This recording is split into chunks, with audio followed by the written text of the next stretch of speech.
কথা পাতা বা মই যেনেকৈ কথা পাতে এনেকুৱা আৱাজ দিয়া দেখিছে টিভিত দেখিছে বোধহয় কেতিয়াবা প্ৰতিদিন বা ক'ৰবাত দি থাকে মই কেতিয়াবা দেখিছোঁ এই হ'ল আমাৰ ভেৰগাঁৱৰ নহয় ভেৰগাঁও না আপোনাৰটো ওদালগুৰি দে অলপ কওকচোন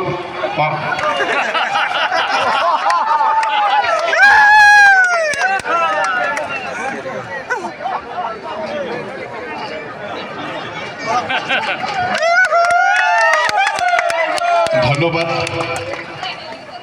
প্ৰথমতে কম জয় BPF জয় হাগ্ৰামা মহিলাই ছাৰে মোক এইখিনি সুযোগ দিয়াৰ বাবে অশেষ ধন্যবাদ জ্ঞাপন কৰিছোঁ যিহেতু মই অসমত জুনিয়ৰ হাগ্ৰামা নামেৰে বিখ্যাত গতিকে মই প্ৰথম হাগ্ৰামা ছাৰক অকণমান ভইচ দিম দেই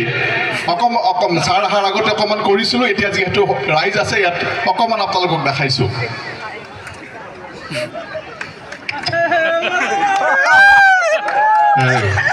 ফালি আছিলে নাই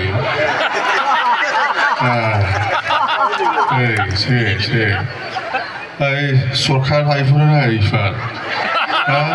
কি হাইভরে নাই সরকার 100% না মানে সেপ্টেম্বর ইউপি ফেল আউট না একদম আউট হয়ে নাই মাঠে নাই হয়ে নাই বেছি দিন নাই মানে সেপ্টেম্বৰ মাহত ইউপি ফেল নাই আৰু মাত্ৰ এক মাহ অক্টোবৰত আমি ইয়াতে UPPL শ্ৰাদ্ধ পাতিব দেই চবে আহিলে হ'ল দেই আকৌ এবাৰ জয় BPF দেই এইবাৰ মই আমাৰ অসম চিফ মিনিষ্টাৰ হেমন্ত বিশ্ব শৰ্মা ডাঙৰীয়াক মাতিছে অকণমান আশীৰ্বাদ দিবৰ কাৰণে না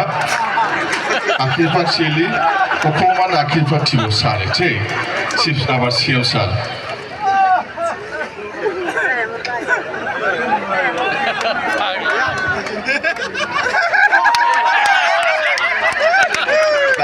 বাপা হাত চাপ ভালে আছা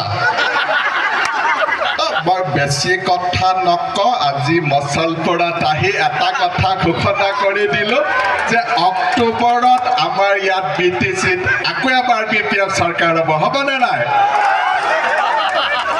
যোৱা বছৰ অকণমান কিবা এটা খেলি মেলি হ'ল এইবাৰ মই হাগ্ৰামা ডাঙৰীয়াক ডাইৰেক্ট কৈছোঁ যে এইবাৰ অক্টোবৰত BPF চৰকাৰ হ'বনে নাই আপোনালোকে সকলো আশীৰ্বাদ দিব দে মই বেছি কথা নকওঁ মই মোৰ মুখেৰে কৈছোঁ BPF লং লিভ ঠিক আছে ধন্যবাদ গতিকে ছাৰক মই আকৌ এবাৰ ধন্যবাদ দিছোঁ মোক এই সুযোগ দিয়াৰ বাবে সদায় BPF